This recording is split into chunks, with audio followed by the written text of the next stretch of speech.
Hello and welcome to this live stream on exoplanets and exoplanet atmospheres. My name is Ryan MacDonald. I'm a theoretical astrophysicist working on a PhD in astronomy at the University of Cambridge. My research revolves around trying to characterise the atmospheres of transiting extrasolar planets, which we'll certainly get onto later today as we talk about the different ways to actually try and figure out what the atmospheres of these distant worlds are actually like. The reason why I've put this live stream together is that we often hear about detections of exoplanets. In fact, there are now 3,576 confirmed exoplanets, with many of them being due to the Kepler Space Telescope, which famously observes planets passing in front of their star, measuring a small but measurable dip, and using that to both detect the planet and also figure out how large the planet itself is.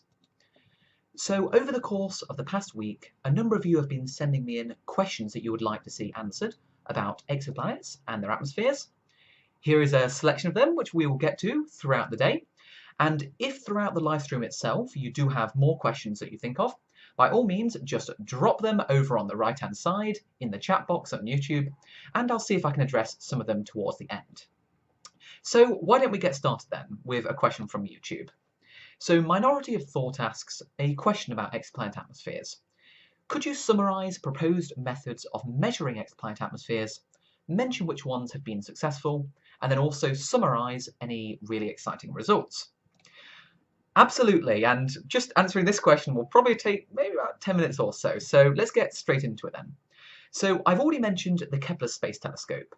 So if we take a look at the method that Kepler uses, in this wonderful video from the European Southern Observatory, effectively what Kepler does is it stares at a planet passing in front of a star, and then as the planet transits in front of the star, some of the light from the star is blocked, and we can measure this dip, which we call the transit depth. So that's what I'm showing here in this graphic that I've put together. Effectively, the transit depth, this dip in the light, tells us the radius of the planet divided by the radius of the star squared. And if we just were to have a boring lump of rock, for instance, that had no atmosphere, then we would simply observe a straight line, a flat line across different colours. Because a rock ultimately doesn't care if you have blue light or red light, it will block all of it equally across wavelength. But if we were to add an atmosphere to this transiting exoplanet, then we see something slightly different in that different colours of light absorb with different strength. And we all know this already. If you go outside, for instance, look up at the sky, you see the sky is blue. And this is due to a phenomenon called Rayleigh scattering.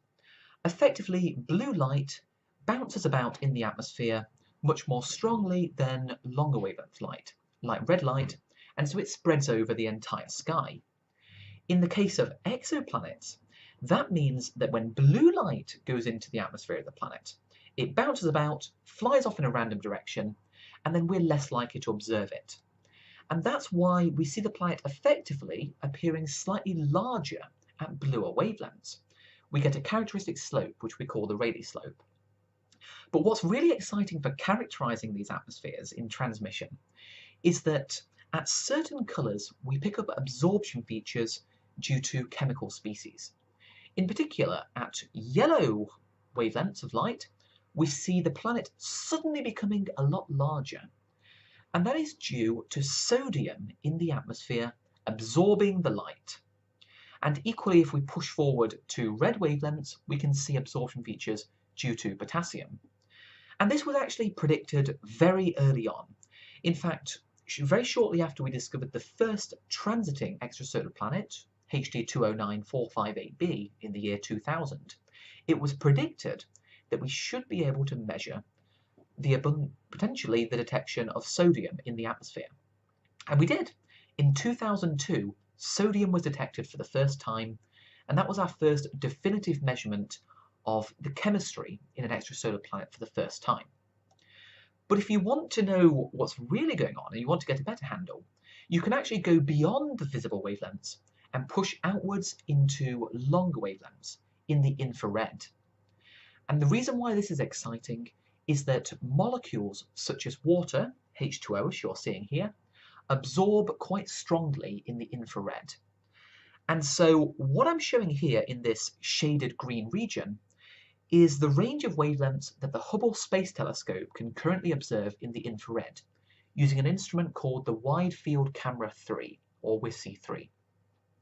And so I've also plotted on there a rough sketch of what you might expect to see for some data points using Hubble in this cartoon sketch. And so you see that if the data points suddenly seem to rise and increase around 1.4 micrometers, that can potentially tell us there is water in the atmosphere of these planets. So just now that I've given you hopefully some intuition for these transmission spectrum measurements, if we take a look at a real observed transmission spectrum, this is a real set of data that you're seeing in these orange circles with error bars here for the hot Jupiter HD 209-458b. And you're seeing exactly what I showed in that cartoon graphic, that the fraction of the light blocked by the planet seems to rise at around 1.4 micrometers. And this is strong evidence, actually at the 10 sigma level, of absorption due to water in the atmosphere of this planet. And it's not even just hot Jupiters that we can do this for, although they are very easy to do this, because basically the hotter a planet's atmosphere is, when a gas heats, it generally expands. And so the atmospheres of these hot Jupiters, which have temperatures of around, roughly 1000 Celsius plus or so, they expand and a large amount of the light from the star skims through the atmosphere, and this makes the signals of absorption very large. We have been able to do this for slightly colder planets. In fact, just 3 years ago now, the first water was detected in an exo-Neptune, so analogous to Neptune and Uranus in our own solar system in terms of the mass, but much, much closer to the star. And if we want to do this for potentially rocky planets like super-Earths, it's really a challenge because they're much colder in general, and you get even colder when you actually push down to Earth-sized planets. And so we're really pushing the frontiers at the moment in just trying to get any transmission spectra for super-Earths. And unfortunately, the ones that we have turned out to be pretty much flat due to clouds.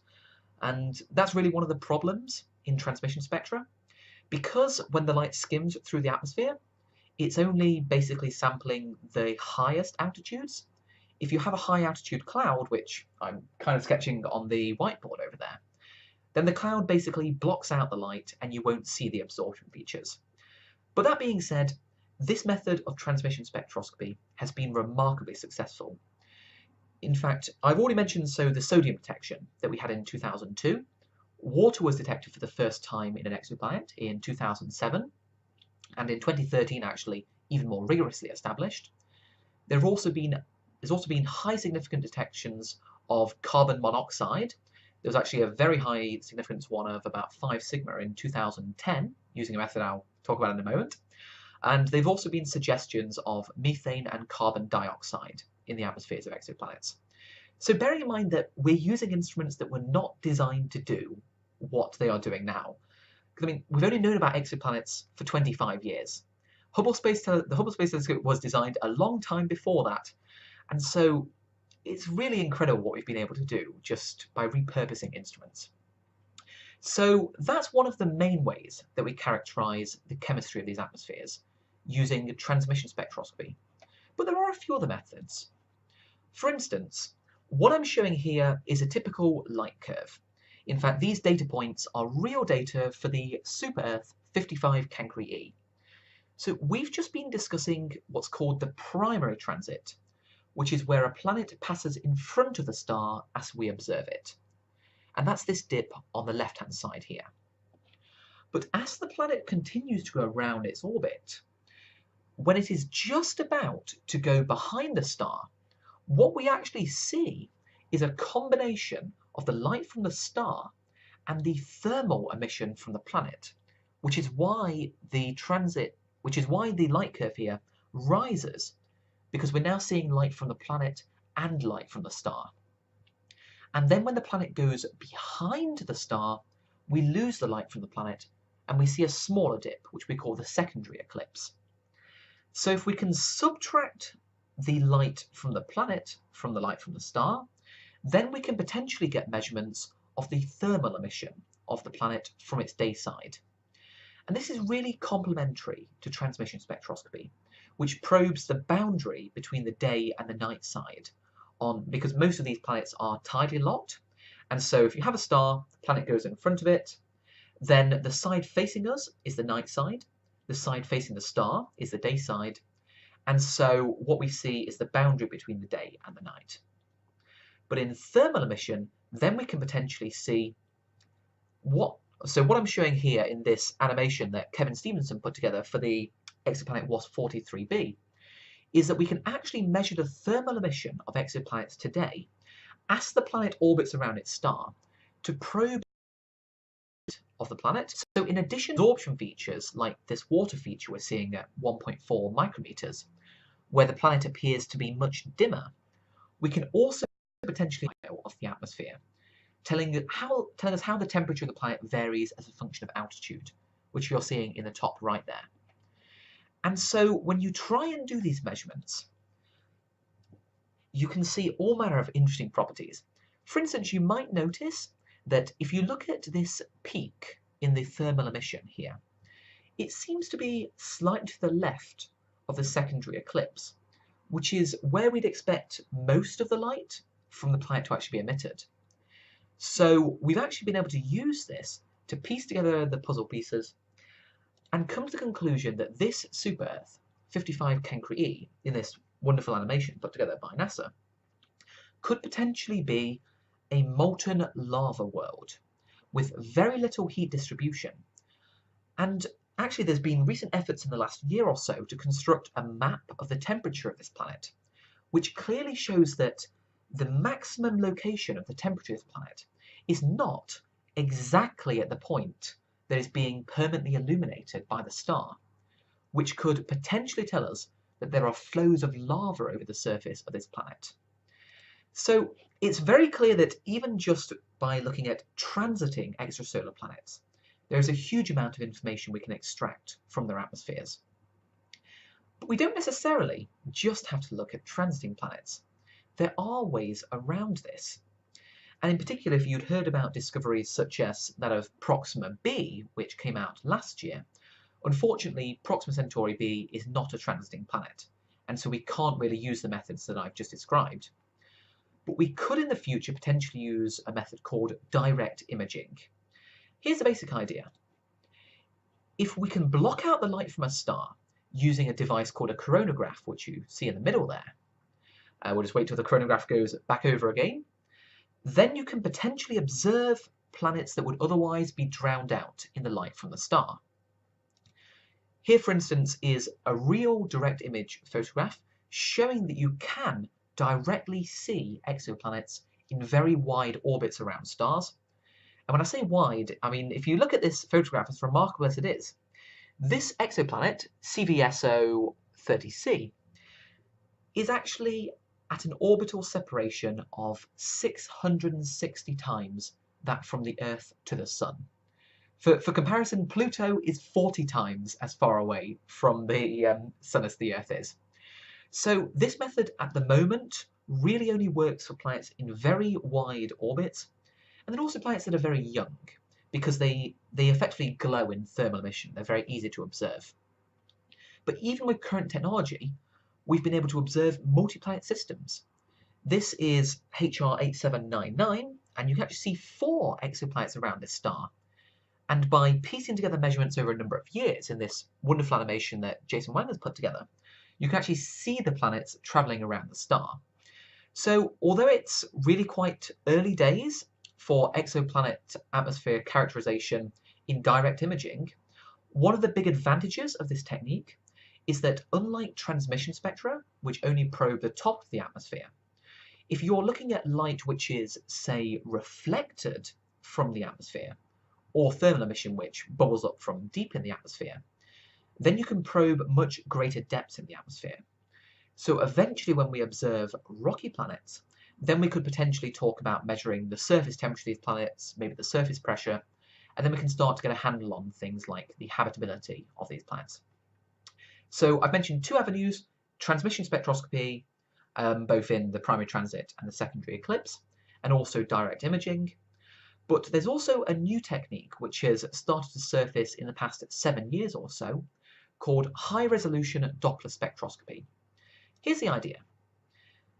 So as a planet orbits around a star, the gravitational force of the planet tugs on the star and causes the star to basically move back and forth. As the star moves towards us, the light from the star shifts towards the blue, and as it moves away from us, it shifts towards the red, which we call the Doppler effect. So this is a famous technique used to actually detect exoplanets. But notice how some of the light from the star in this animation actually reflects off the planet as well. So potentially what we can do is we can actually measure the light which is either reflected off the planet's atmosphere or just thermal emission from the planet itself. Because as the planet orbits around the star, that light will become Doppler shifted as well. And so we can actually use ground-based telescopes, such as the Very Large Telescope Array in Chile, to measure at very high resolution spectra of extrasolar planets. And so this has already been used to actually detect carbon monoxide in an exoplanet in 2010, and it was even used very recently to actually measure water in the exoplanet 51 Pegasi b, which was the first exoplanet observed around a main sequence star. And that's really a cool measurement, because that's not actually a transiting exoplanet. So this is again another method that lets us characterize planets which unfortunately don't have the right alignment for us to actually see them passing in front of their star. So I hope that answers the question with that little bit of a long ramble. So let's move on to the next question then.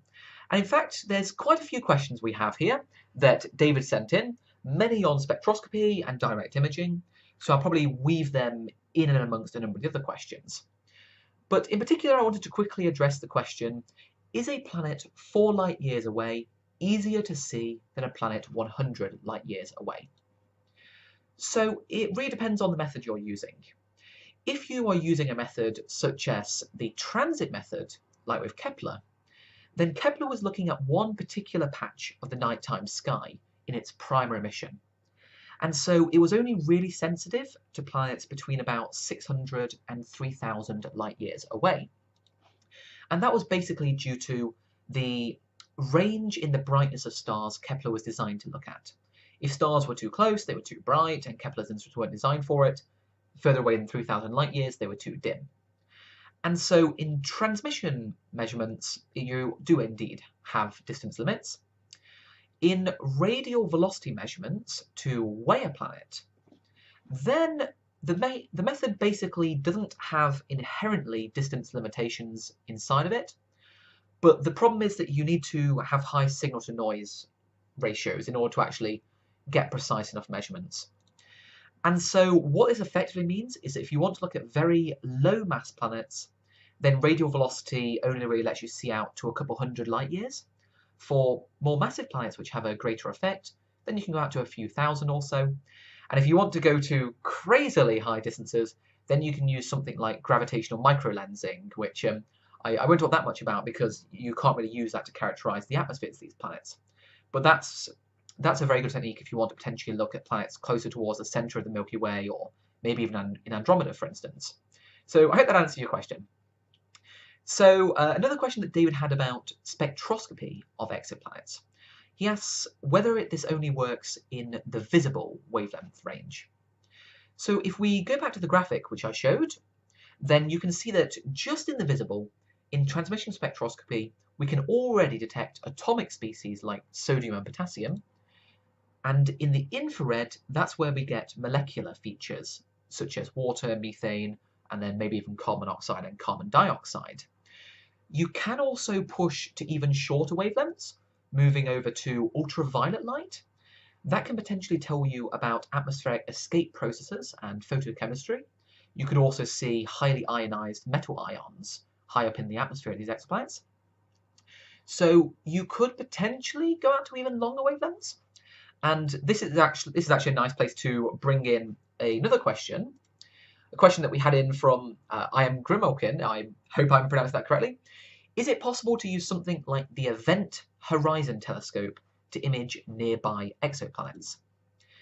So it would be difficult. The Event Horizon Telescope, for those who don't know, it's an imaging system that works in the radio to try and image the event horizon, potentially, of the black hole Sagittarius A star at the centre of our galaxy. So exoplanets could, in theory, be detected in the radio. And I'm not talking about artificial emissions from aliens, for instance, but actually due to natural causes. In that when electrons spiral around in magnetic fields, they can emit radio radiation, and we see this in Jupiter, nearby to its magnetic field, for instance. So potentially, you could measure the magnetic fields of exoplanets by looking for radio emission. Now, this is just theoretical at the moment. There haven't actually been any successful observations of this, but in principle, you could even go all the way out to the radio and look at exoplanets naturally, which would be quite cool. And one other question about the spectroscopy that David has is whether spectroscopy has a resolution. And yes, so a usual way to quantify the resolution of transmission spectra is basically by taking a ratio of the wavelength you're observing at by the distance in wavelength between adjacent measurements, which we call the R value. So if I show you some real transmission spectra, for instance, so this is a set of 10 transmission spectra obtained by the Hubble Space Telescope. We have visible measurements on the left-hand side, and then towards the centre and to the right-hand side, we have infrared measurements. And you can already see that with the Hubble Space Telescope, the precision is pretty low on these, and the resolution, even in some of the best cases, like for the third one down, HD 209458b, then we're only really getting resolutions of maybe 30, 70, 100 or so. Compare that to what we might be able to get with James Webb, which leads us into the next question, and I think you'll be very impressed by how much the resolution will improve. Because Super Gecko 8 asks, could I talk about the usage of the James Webb Space Telescope and TESS, the Transiting Exoplanet Survey Satellite, to analyse exoplanet atmospheres and what information could be obtained? Well, firstly, I just have to note that the Transiting Exoplanet Survey Satellite won't actually be able to measure the atmospheres of these planets. It's a detection mission like Kepler. And so it's basically been designed to find some of the closest exoplanets around very bright stars, which will be ideal candidates for follow-up with missions like James Webb. So TESS will basically spend about 2 years staring at 200,000 stars, and potentially it could see as many as 1,500 planet candidates, and about 500 of those we expect to be less than about twice the radius of the Earth, so in the Earth size to super-Earth sized. But James Webb will indeed be an absolutely remarkable mission when it launches in October 2018. The James Webb Space Telescope, it looks pretty much set to revolutionise all of astronomy and astrophysics. And I'm very excited that about 25% of the time will actually be focused on exoplanets because of the sheer importance of the science questions we're trying to ask. Questions like, are there habitable planets out there? What does it mean to be habitable? Are we alone in the universe? These are many questions that we'll finally start to get a grip on with James Webb. So what can we actually do with James Webb? So what I'm going to do now is I'm going to show you a direct comparison between current Hubble transmission spectra and a simulation of what we might be able to do with James Webb. So I've already shown you these 10 hot Jupiters, which are real measurements. Let's now move on to a James Webb simulated measurement. And this is incredible. Just looking, so the red curve here is a model that's actually been used to generate these simulated data points, and the black points are showing simulated James Webb measurements. And you can see that they exactly trace this curve. We can see water absorption features in the visible and the infrared. We can pick out carbon dioxide, we can pick out methane. And actually, James Webb can even go to much longer wavelengths than this. It can go out to about 28 microns or so. So James Webb will be revolutionary because it has higher precision, much higher resolution. We're going from resolutions of, let's say, 100 or so, up to resolutions of nearly 3,000. And so when you combine high resolution, high precision, and a wide range of wavelengths that we can observe, James Webb will potentially tell us not just about the chemistry, it can tell us about the clouds in the atmospheres of these planets, potentially what the clouds are made of. We can get precise determinations of what the temperature is doing on these planets. And crucially, I expect we will see many detections of new molecular species using James Webb. So we haven't actually detected oxygen in an exoplanet yet. With James Webb, I would expect to see oxygen and ozone, for instance, as well as confirming many previous detections. And then, but ultimately what I'm most excited by is the molecules that we don't expect to see. So we'll really have to keep an eye out, but James Webb it's going to be remarkable. I should point out though that although James Webb will in principle be able to characterize the atmospheres of Earth-sized planets, these measurements will be very, very difficult due to reasons like I mentioned before. For instance, how when you have colder atmospheres, they tend to shrink slightly. And also if you have atmospheres which are much heavier, containing molecules like water instead of hydrogen, again, the atmosphere shrinks, and so you get much smaller signals. So it's a challenging measurement, but not impossible. So, okay, on to the next question then. And another one that David sent in. So he wanted to know if we can measure the planetary surface temperature of exoplanets and potentially record changes as the planets rotate. So first I should point out that it seems that the majority of planets that we're observing so far are planets that are orbiting very close to their star. And so this means that due to differentials in the gravitational force, it effectively breaks the planet until the planet is tidally locked, meaning one side always faces the star and one side faces away, just like we only ever see one side of the moon, for instance. And so we can't really see these planets rotate.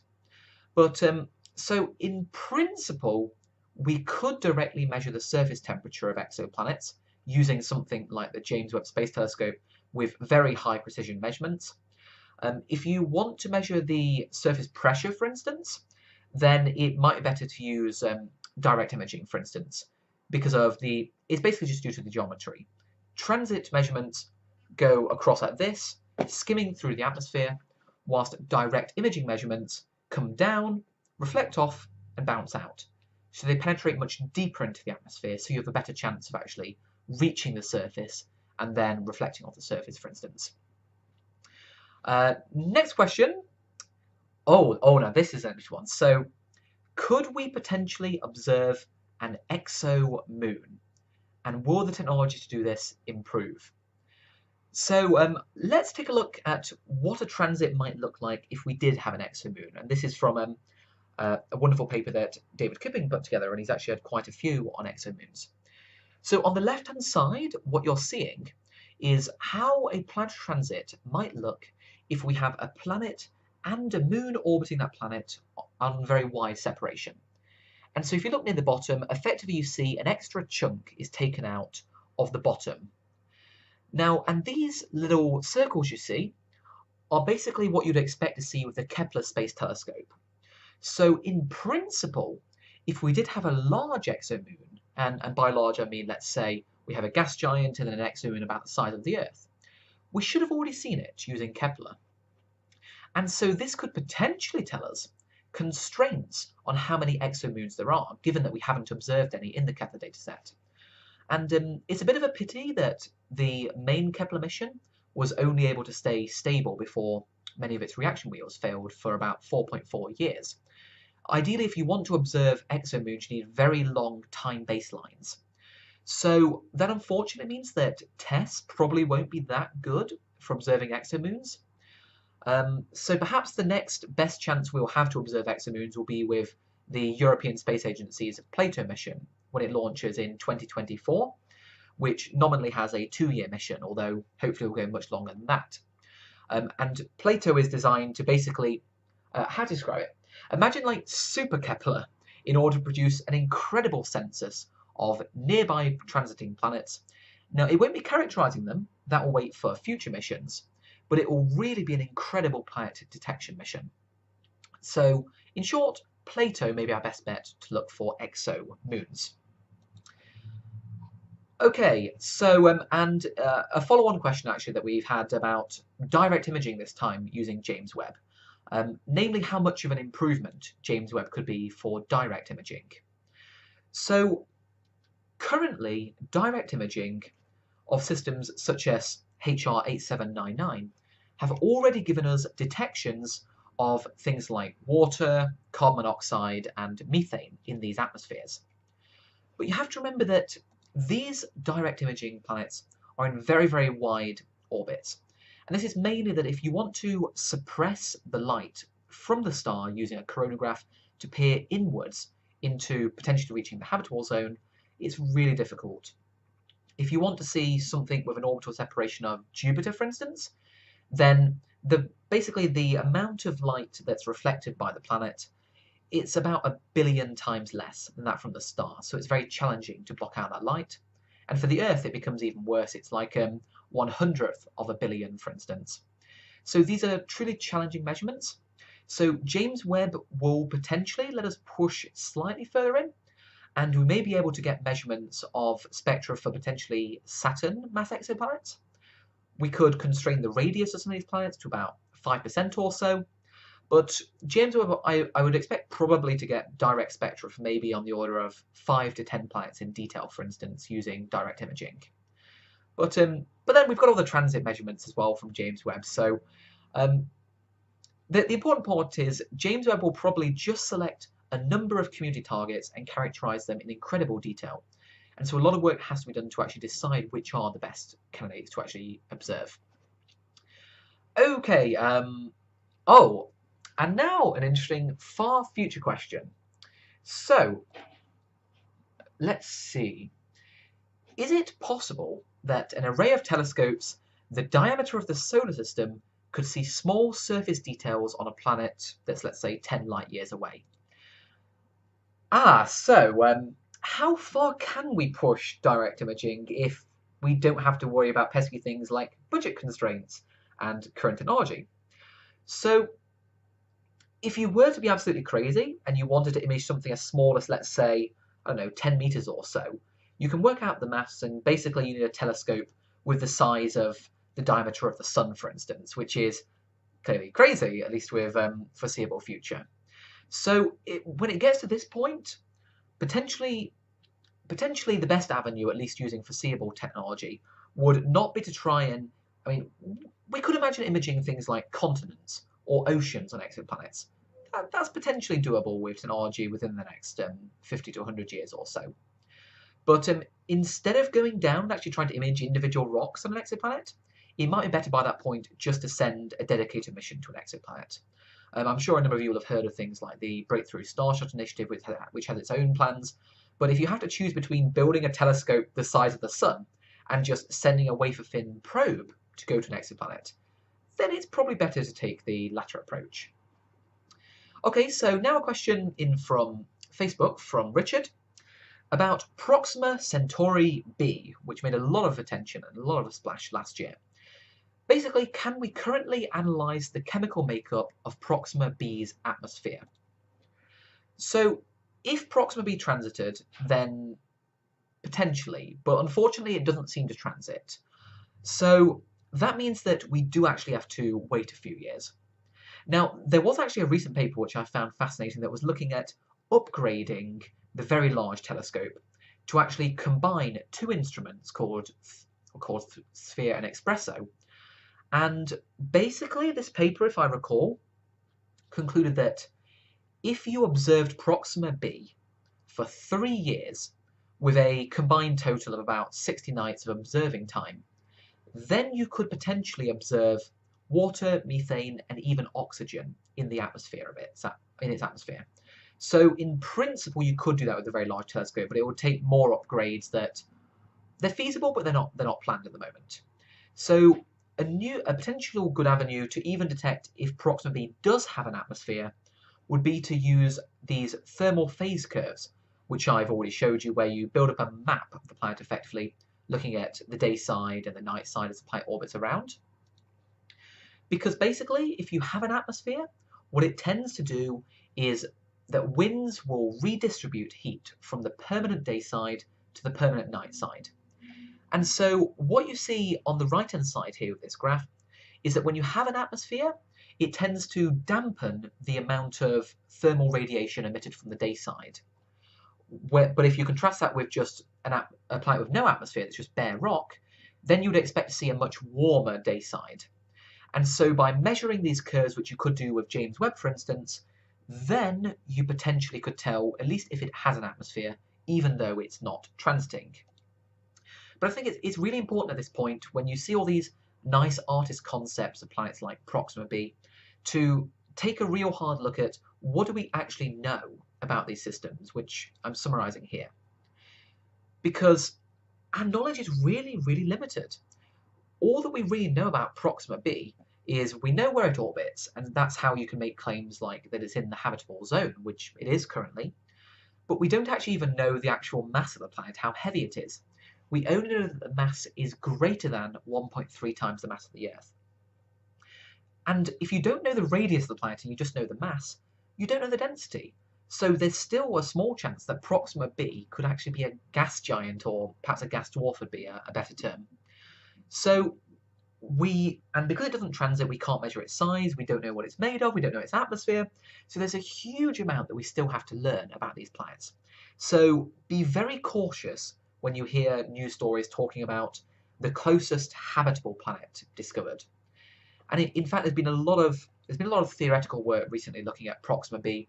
It's been examining whether it could even hold on to an atmosphere, because it's around a very active M-dwarf star, which continually has eruptions, coronal mass ejections on the surface of the star, which can send UV and X-rays into its atmosphere and potentially strip off the atmosphere over hundreds of millions of years.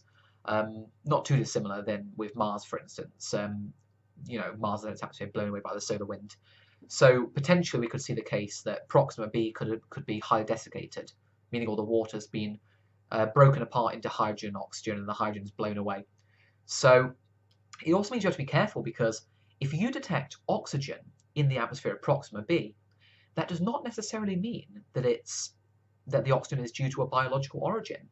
It could just be that an ancient ocean has been evaporated on Proxima, the hydrogen blew away, the oxygen was left, but the oxygen is actually entirely abiotic. And there's also factors to consider, like how on the early Earth, there was actually an atmosphere dominated by carbon dioxide before life evolved, and then the early organisms actually breathed in the CO2 and actually produced the oxygen in our atmosphere. So it could be almost ironic in that if you have an atmosphere that before life could arise is already seeded with a lot of oxygen, oxygen can actually be quite toxic to certain microorganisms. So the oxygen could somewhat paradoxically stop the development of life on some of these planets. So the best bet, though, if we really want to characterize Proxima b, will be to use next generation ground telescopes, like the European Extremely Large Telescope. Because unlike the 3 years of observational time that would be required for the Very Large Telescope, the Extremely Large Telescope, which should be up and running by about 2025 potentially, could directly image reflected light from Proxima b's atmosphere and enable an oxygen detection in just 1 night of observing time. Isn't that remarkable? A single night to make a detection of oxygen. And then you could potentially see things like ozone, for instance, and all manner of other interesting molecular species. So it's clear that the future is really exciting for both transmission spectra and also for reflected light measurements of directly imaged planets. Okay, another question. How long until we can get the spectra of an Earth-sized planet in the habitable zone? Do we need James Webb, or do we have to wait longer than that? You may be surprised to know that we actually already have a spectrum of an Earth-sized planet in the habitable zone. You might have heard last year about the TRAPPIST-1 system, which is an M-dwarf star, which is actually a star type that's ideal to observe exoplanets around, because it's a very small and very dim star, and because the star is much smaller, their transits have a much larger signal. So actually 3 Earth-sized planets have been observed around this star, and a transmission spectrum, actually a combined transmission spectrum of the 2 closest in planets, TRAPPIST-1b and TRAPPIST-1c, has already been obtained and published last year in this paper that we see here. So we have the spectrum, but it's essentially flat. So what this enables us to do is rule out that these potentially rocky planets have very large extended atmospheres dominated by hydrogen, but we can't really make many inferences beyond that. Either the planet could have high altitude clouds, or this could mean that the planet has something like a water-dominated atmosphere, But because water is very heavy, it shrinks the atmosphere, as I mentioned earlier, making it very difficult to make these observations. You would need very precise data. So we already have one transmission spectrum, but we can't really learn much from it right now. So watch this space, because I imagine many more such spectra will come, particularly when we have the James Webb Space Telescope. So the final question, which I have already prepared from Andre. So can I talk a little bit about the potential for some of these exoplanets to be habitable for humans or for life existing on them in general? So I've already talked a little bit about the problems we can have for habitability in the case of Proxima b, for instance. So if we want to find signs of life, it won't just be enough just to detect oxygen, or even just oxygen and methane, for instance. We'd have to potentially look for ions of oxygen to try and rule out alternative explanations like the ocean evaporating, like I mentioned before. There are potentially other biomolecules we could look for, like hydrogen cyanide, for instance. And then potentially the biochemistry could be completely different. We obviously only have a sample size of 1 from life here on the Earth. And so maybe life could have liquid ammonia, for instance, on a colder planet as its main medium instead of water, in which case we could have long hydrocarbon chains as being corresponding biosignatures. And there's a lot of theoretical work going on to try and figure out, almost from the bottom up, what could potentially be biosignatures. Other aspects of habitability that we could measure is we could measure the surface pressure and the surface temperature of these planets. Surface pressure is easier to measure in reflected light. Surface temperature, though, transmission spectra is really the way to go for that, potentially using James Webb. One really exciting avenue is we could potentially observe oceans on exoplanets by looking for either a glint in reflected light from the ocean, or potentially when light reflects off an ocean, it tends to polarize the light. And although polarization hasn't been observed from an exoplanet yet, that's one potential avenue that we could use to actually constrain the existence of an ocean of liquid water on an exoplanet. So basically, there's a long way to go when we talk about habitability of these planets. But given how far we have come up to this point, I would say that we're only really just beginning. So those are the questions that I'd pre-prepared. So I'm just going to take a very quick look at some of your questions and comments that you sent in to see what we have. So let's take a look. Nice to know that people are saying that they've been looking forward to this for a while. Let's see. Yes, a question from Gerton. Do I know of any groups that are currently working on replicating exoplanet atmospheric conditions in the laboratory? This is an absolutely excellent question. It's really important because if we want to actually make detections of molecular species in atmospheres, then we need to have very good data sets that describe how each molecule absorbs as a function of pressure and a function of temperature. And so 2 avenues that we can use to do this are we can do theoretical quantum mechanical calculations from the bottom up, which involve billions of spectral lines, and they're somewhat crazy. And in particular, UCL has a very good group working on producing these, what we call chemical cross-sections. And you can also measure them in the laboratory, because most of these exoplanets we're looking at, hot Jupiters, for instance, have temperatures about 1400 Kelvin. And so you can't just assume that molecules like water or oxygen will absorb at the same wavelengths as they do at room temperature. So yes, you do have to measure some of them. There's a few people with comments about Planet 9, and so Planet 9 hasn't been observed yet.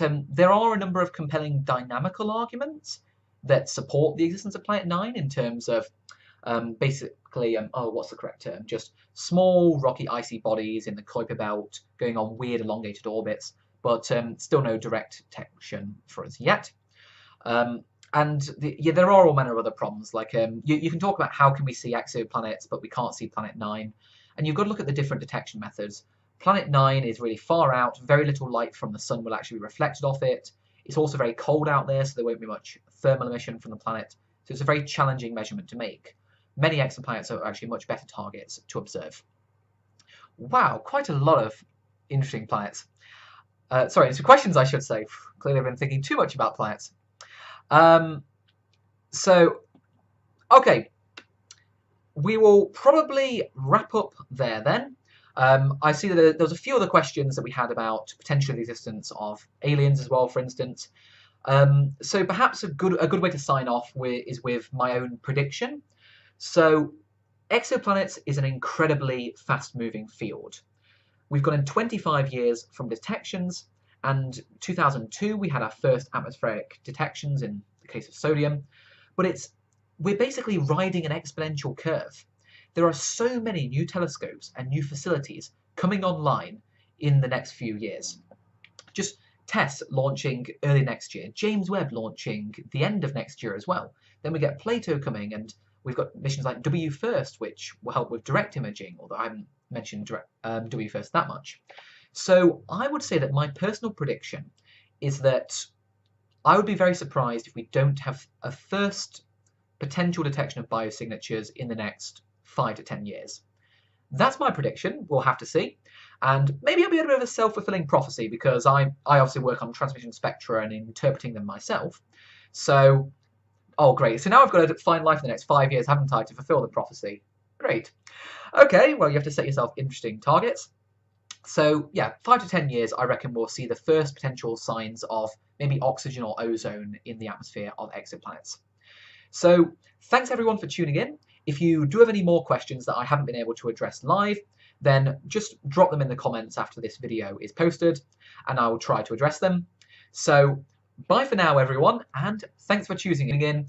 Plenty more content on exoplanets will be coming in the near future. Bye for now.